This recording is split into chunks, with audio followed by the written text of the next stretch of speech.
از او خاطر موسی علیه السلام میگه الله انی ظلمت نفسی، من خود درباره تو چیزی را کم و زیاد نکردم، سری نفس خود ظلم کردم. چی راه است؟ فاغفر لی، بخشش کو برای من یا الله. فغفر له، توبه که از صدق دل از صمیم قلب نشأت کرده باشه، شروع شده باشه این توبه را الله قبول میکنه، قطعا قبول میکنه. فغفر له، انبیاء علیهم السلام توبهش واقعی است، ماواره نیست که به موقع چرس پیدا نمیشه توبه کردیم از چرس. زمانی که کسی بر ما گرفت باز توبه مو زیادی ما میره. انه هو الغفور الرحیم، یقینا الله متعال امی الله نه کسی دیگه هو را که آورده به می خاطر آورده که تخصیص ثابت کنه. انه یقینا الله متعال هو امی الله نه کسی دیگه، در ترجمه می رقم ترجمه باز میشه امی الله نه کسی دیگه الغفور بسیار مهربان است، خیلی مهربان است. گناه هایی که ما میکنیم یکی بالای دیگه کو جرمشه، کو جرمشه.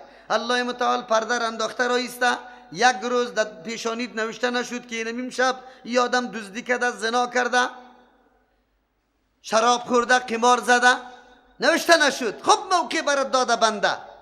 الرحیم و رحم کننده است، کسی که توبه قبول کنه الله توبهش قبول میکنه.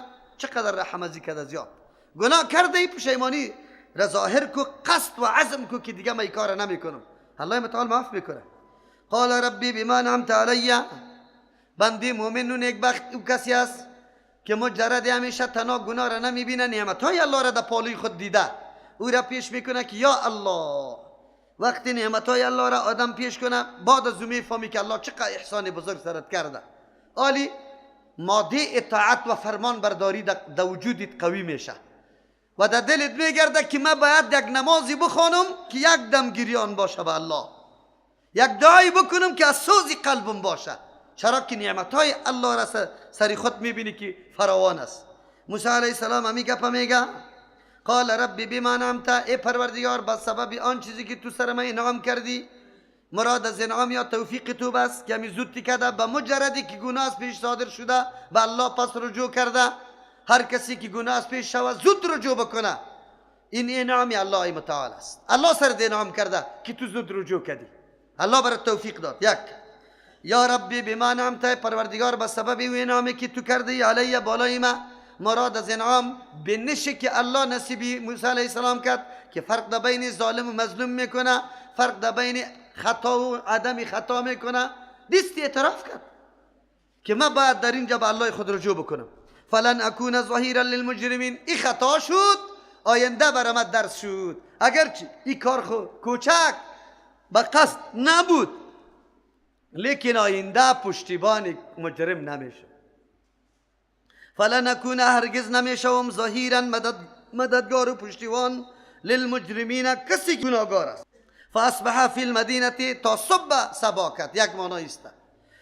خائفا در ترس، یترقب، انتظار میکشید که کیالی لا لشکر فرعون میرسه. موسی علیه السلام دعوت میده به سوی بندی خانه، میبرشه. چرا؟ نفر قتل شده، پشت قاتل ازی خامخا تلاشی شروع میشه.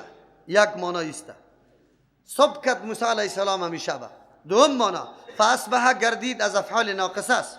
گردید موسی علیه السلام فی المدینه، در شهر پت پت میگشت، خائفا، ترسنده، یترقب، انتظار داشت که خامخا این موضوع افشا میشه و فرعون خامخا تصمیم میگیره به خاطر ازی که از من قصاص بگیره. گشت میگشت، راه های دعوت تلاش میکرد، مردم ها را تحریک میکرد. فاذا الذی استنصره، ناگهان همون شخصی که دین روز طلب امداد کرده بود بالامس دیروز، یستصرخه، امروزم فریاد داره طرفش. قال له موسی علیه السلام برش میگه انک لغوی مبین، تو خیلی بیرا، آشکارا بیراستی، هر روز امروی مردم جنگ کرده رویستی، ها بدبخت. تو فقط در جنگ پیدا شده. موسی علیه السلام اولی را ملامت کرد، طرفش توان شد. بنی اسرائیل ترسید که والا این دفعه نوبتی ماست. چرا که اول گپ متوجه کی کرد؟ بنی اسرائیلی. موسی علیه السلام که با قهر طرفش روان شد، او فکر کرد که ولی مرا میزنه. چی گفت؟ فلما اراد یبطش، هرگاه که اراده کرد موسی علیه السلام که حمله کنه بالذی، به او شخصی که هو عدو لهما، او دشمن برای هر دوست. به موسی علیه السلام هم به بنی اسرائیلی دشمن است، اما دشمنه بزنه لیکن بنی اسرائیل فکر کرد که مرا میزنه. قال یا موسی تريد ان تقتلنی، گفته موسی تو اراده داری که مرا بکشی؟ کما قتلت نفسا بالامس، یک نفس که دیروز کشتی. او بیچاره از ترس جان خود موضوع افشا شد. ان تريد الا ان تكون جبارا، تو اراده نداری مگر که شوی ستمگار زوراور فی الارض، در روی زمین. و ما تريد، اراده نداری ان تكون من المصلحین، که اصلاح کننده شوی. تو فقط بکس حواله میکنی که مردم بموره، خلاص نمیکنی، جنجال ملامت و سلاوت نمیکنی. فیصله تو عجیب فیصله است. خب گپ افشا شد. مردکه بنی اسرائیلی به مجرد که موسی علیه السلام متوجه شد گپ برآمد از دهنش. قبطی که قط یزید چنگ و چسب بود گپ شنید. بیا از اون موضوع قتل چی شد؟ سر و صدایش زیاد بلند شده بود که الا مقتول قتل شده. کی قتل کرده؟ قاتل نبود. قبطی که گپ شنید الله دوید در طرف دربار فرعون که الا قاتل پیدا شده. آلی دیگه در موسی علیه السلام جنجال جور شد. انبیاء علیهم السلام زندگی راحت و تنپروری را نکرده، کل عمر در محنت و سختی تیر کرده. ما در این دنیا برای زندگی آرام نآمدیم. این را یاد داشته باشه جوانا، یاد داشته باشه.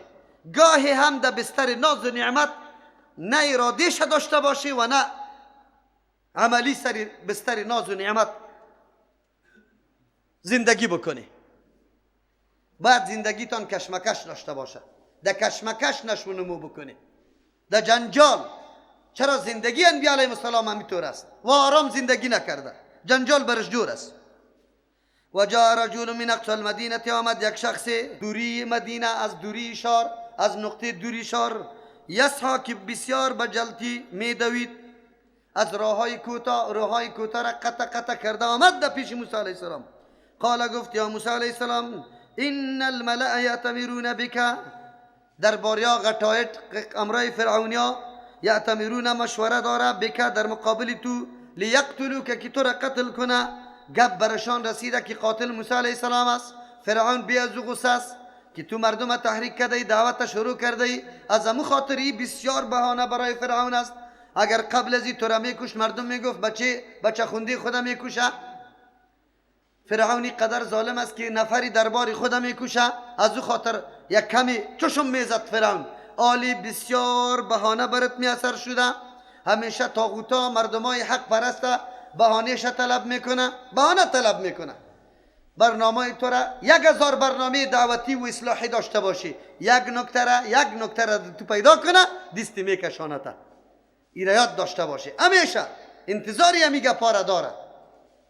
دوستای ما بیچاره که علم نداره، معلومات نداره، باز عجیب فتواها میده، خبر نداره که طرز مبارزه چی رقم است. تو داستانای قرآن مطالعه کردی که تو بدانی که طرز مبارزه چیست، طاغوتا چه قسم میکنه، تو را چه قسم متهم میکنه، چه قسم. السلام علیکم مولوی صاحب، انتحار چطور است؟ من خودت در فلان جا میپرانم. بدبخت، تو چی جوانی هستی؟ هوش داری؟ عقل داری؟ تو خو مرا در گیر داده رویستی. چرا؟ باز چی میگه؟ مولوی صاحب جواب نداد. مولوی صاحب خود دیوانه نیست که تو را جواب بده، به دست خود حلال کنه. تو بدبخت، اگر تو مرد هستی بیا پنهان اراده راستی مبارزه را داری، برو. راهها برات وسیع است، حاجت به پرسان نیست. در این زمانه ضرورت به الله قسم اگر به پرسان باشه. کی میگه کی پرسان هم میکنی؟ خب اصلا اراده تو غلط است، نیتی تو غلط است. تو میخوایی که مراکز تعلیمی را ببندی. من تو را میشناسم که تو کدام کار میکنی. این را به خاطری براتان میگم که داستانای قرآن کریم درس بر ما میده.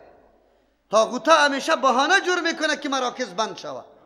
دنیای امروز بهانه نیست. دنیا که حمله کرده در هر مملکت اسلامی، این بهانه است یعنی که حقیقت است؟ کلش بهانه است، حقیقت وجود نداره. الا حقوق بشر پایمال است. حقوق بشر در غزه خود پایمال است. گوش خدا میخوره کسی؟ هیچ کس هم نیست.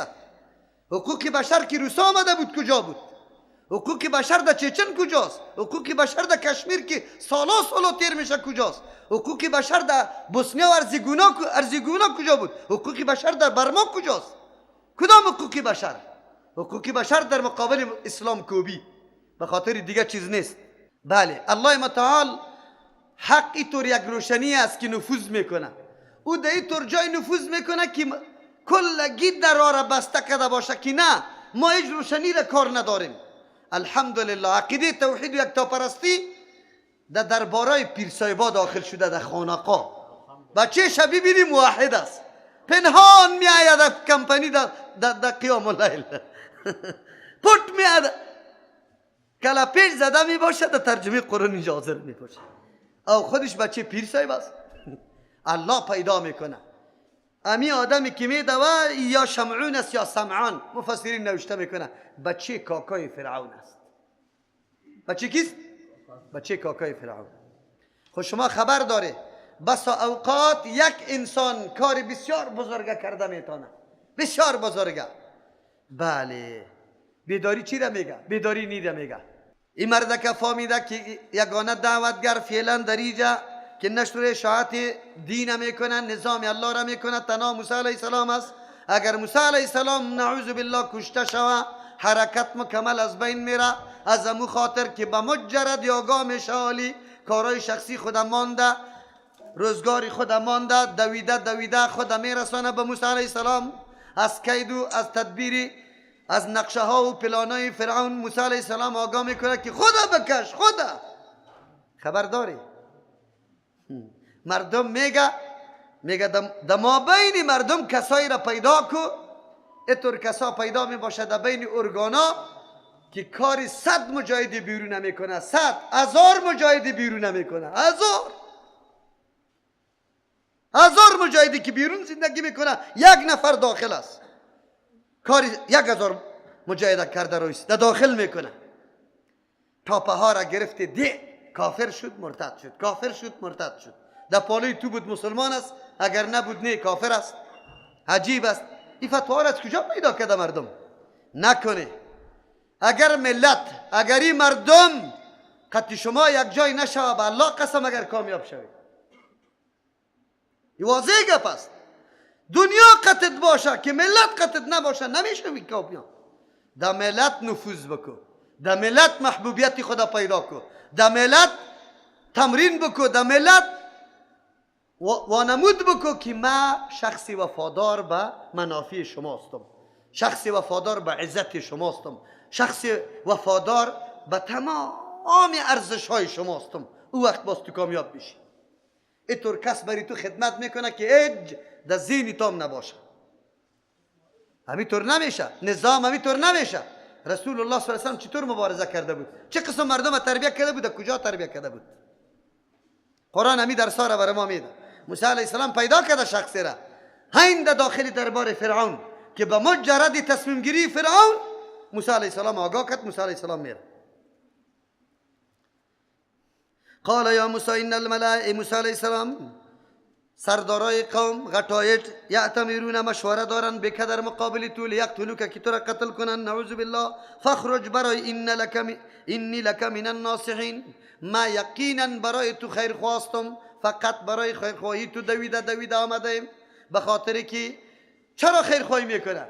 دعوتگری واقعی است، مردم تحریک میکنه، حرکت ای شروع کرده، آغاز کرده. موسی علیه السلام از بین بره، مردم ها سالا بیگار کشی کرده، حرکت گل میشه. یاد داشته باشه یک نفر اینطور کارا میکنه که به هزاران نفر کرده نمیتونه، در موقع حساس است. گوره تو انتقاد نکن، اعتراض نکن، تو نمیدانی ای گپاره، با سیاست آشنا نیستی، سیاست چی را میگه؟ موسی علیه السلام فخرج منها، مشوره یک نفر، خبر واحد چیست؟ خبر واحد که محتف به قرینه باشه، بالکل یقین ثابت بکنه. یا یک دلیل بالای عزیزتا، یک شخص آمده به موسی علیه السلام لیکن قرینه وجود داره، قتل کرده موسی علیه السلام. دشمنی فرعون، بغض فرعون در مقابل موسی علیه السلام آشکاراست. میفهمه موسی علیه السلام که در چنگ فرعون بیایم همی بهانه است، مرا تیر میکنه. دستیگه پیش قبول کرده. امروز مردم پیدا میشه خبری واحدی صحابی را قبول نمیکنه، صحابی را باز میگیره تقسیم میکنه، یکی صحابی فقیه یکی صحابی غیر فقیه. ابی هریره و انس رضی الله عنهما را ایره چی جور میکنه؟ صحابه غیر فقیه. اگر حدیثی از یا مخالف قیاس بود، عقل بود، حدیثی از یا رد شود، این کدام توهین نیست در برابر حدیثی رسول الله. اصول شاشی را بکشید، اصول شاشی را بکشید. حدیث مصفرات، یک کسی بزو گوسفند ندوشیده چند روز پستانش کلان شده به خاطری که مردم فریب بخوره بگیرش که خوب شیر بیده. مردکه برده خانه، یک روز دوشید، یک کاسه شیر شد، سبا دیگه سبا که هرچی می دوشه هیچ شیر نداره. رسول الله صلی الله علیه وسلم امر کرده زمانی که عیب دم بیا پیدا شود رد میشه بالای صاحبش. لیکن در اینجا شیر خورده، این شیر هم در ملک بای جمع شده بود نه در ملک مشتری. از دو خاطر یک چیز، یک پیمانه خرما را بده، با بایه یک پیمانه خرما را بده، به خاطر که شیر در ملک بای جمع شده بود.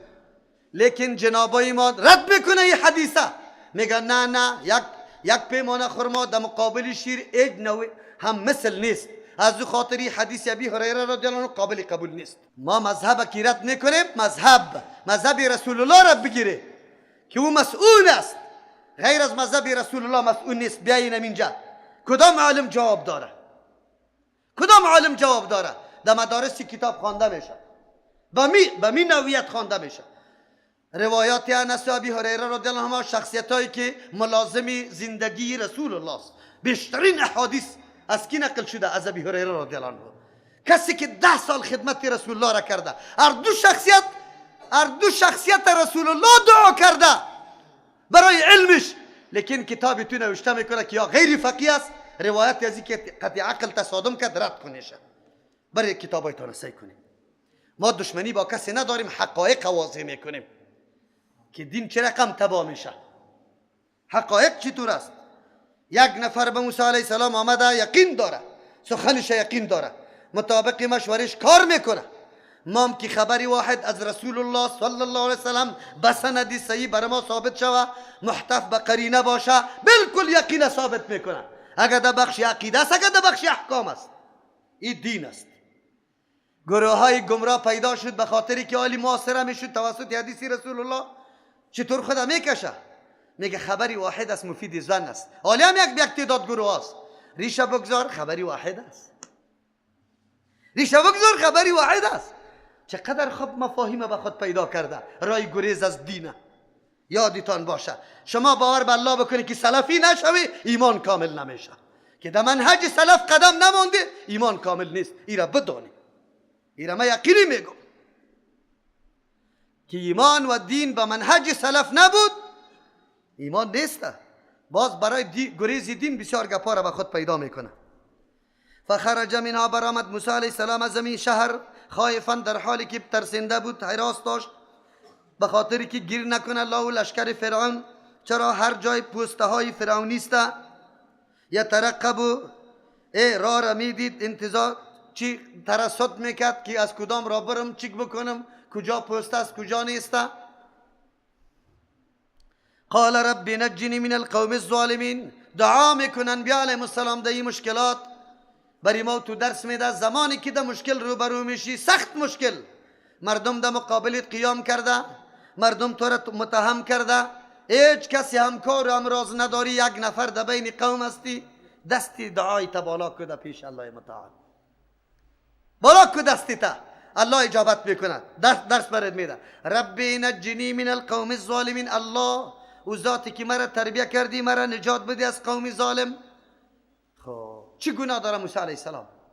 آدمی که سالا بیگار کشی سری بر اسرائیل کرده، ظلم کرده، او را به خطا قتل کرده، انتها دیت لازم شود. موسی علیه السلام بالکل دیت میپردازه، هیچ گاه انکار از دیت نمیکنه، اما بهانه جور میکنه. دولت طاغوت، موسی علیه السلام چون رهبر است، دعوت داده رایسته، مردم تحریک میکنه علیه نظام فرعونی و طاغوتی.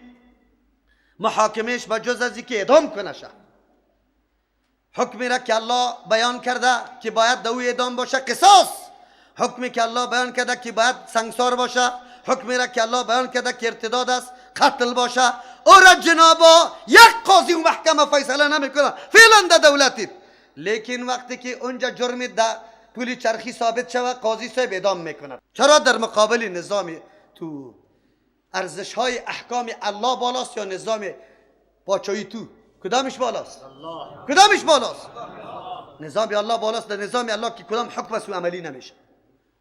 یک زناکار سنگسار نیست، یک قاتل قصاص نیست، یک مرتد ارتداد خود اعلان کرده برملا قتل نشده، لیکن اونجا حکم اعدام جناب قاضی صاحب میاد. اونجا حکمت های طاغوت امیر رقم بود، حکم از اعدام نبود. موسی علیه السلام قتل خطا کرده، قتل خطا دیت لازم میشه. موسی علیه السلام دیت میپردازه. انبیا علیهم السلام آرام ننشسته، مجبور به هجرت شده، گذاشته نشده، زمینه دعوتش مکمل قطع شده، لیکن رفته قرار خو کرده؟ نه، تا یک مدت رفته لیکن بازگشته، باز شروع کرده دعوت. موسی علیه السلام هم کار میکنه. ولما توجه تلقاء مدین، هرگاه که روی آورد موسی علیه السلام تلقاء مدین، در جانب مدین، در فلسطین است، در پشت خلیج عقبه امی قرار داره. قال عصا ربی، امید است که پروردگار ما یهدینی سواء السبیل، راهنمایی کنه مرا راه سواء السبیل، راه درست و برابر و درمیانه را. هیچ کسی همراهش نیست، هیچ کسی. از اینجا که حرکت میکنه در اونجا میره، از مصر تا اونجا را در روزه 8 روز یا 10 روز راست پیاده انبیا علیهم السلام سفر کرده. تنها ما نیست که تا پاکستان مهاجر شدیم سفر کردیم. باز یک هجرت که کردیم روزه را میخوریم در خانه. او برادر در خانه استی؟ من مجاهد هستم. ولی مجاهد هستی دیگه هر کار بکو، ها؟ هر کاری غلط بری تو روا میشه. انبیا علیهم السلام سختی تیر کرده. ولما ورد ماء مدین، هرگاه که رسید در مای مدین، اونجا چشمه بود در بیخی کو، در زیر کمر حوضوار آب بود. مردم مالای خود اونجا می آورد آب میداد، کلی مردم. وجد علیه امتن، یافت سری او آب، امتن یک گروهی را، یک دله، من الناس از مردم، یسکونه که آب می نوشانیدن برای مالای خود. مردم آمد رمه های خود میاره آب داده رو ایستر به نوبت. لیکن و وجد من دونهم، دو دختر ربی خدا آورده، لیکن موقع برشان میسر نمیشه. چرا؟ یافت دو من دونهم، پیش روی امی قوم، امی طایفه، امرأتین، دو زنه تزودانی که من نمی کردن مالای خدا، نمیمان که برای آب بخوره. موسی علیه السلام این امی منظره از خیلی وقت مشاهده کرد که هر کس گروپا آمده رایست رمی خدا او میده، این دو زن بیچارگک امو طرف مالای خدا من کرده رایسته، دیگر هم میاد، دیگر هم میاد، دیگر هم میاد. خیلی وقت تیر شد. موسی علیه السلام در تعجب شد، این دو دختر چرا مال خدا من کرده رایست؟